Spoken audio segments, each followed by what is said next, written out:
And back here, the Lujiazui Forum officially opened this morning, with economists and financial leaders gathering in the city to discuss economic trends.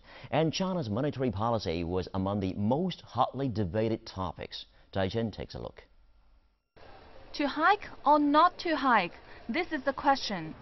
Some economists say inflation is the main reason for a central bank to introduce an interest rate hike.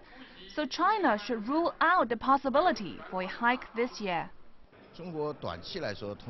China won't face inflationary pressures in the short term as the global economy is still weak. The U.S. and European economies are slowing down and they're at the edge of deflation.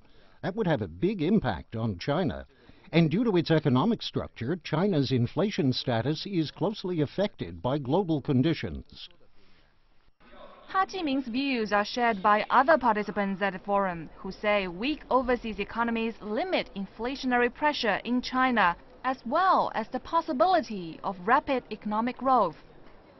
The combination of problems in Europe,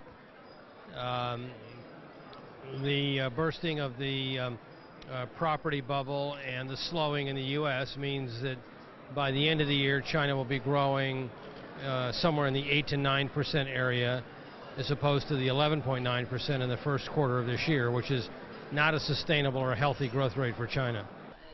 Inflation may not be a concern, but some economists say a rate hike is needed to prevent a property bubble.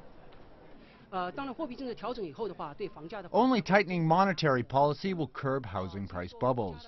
Administrative measures don't solve the fundamental problem and are only the first line of defense. It appears that the economists here are quite divided in their expectations for an interest rate hike this year. But one thing is for sure, they say that China will still be one of the fastest growing economies in the world, or at least the less weak one, before the global economy truly recovers. Dai Chen, ICS News.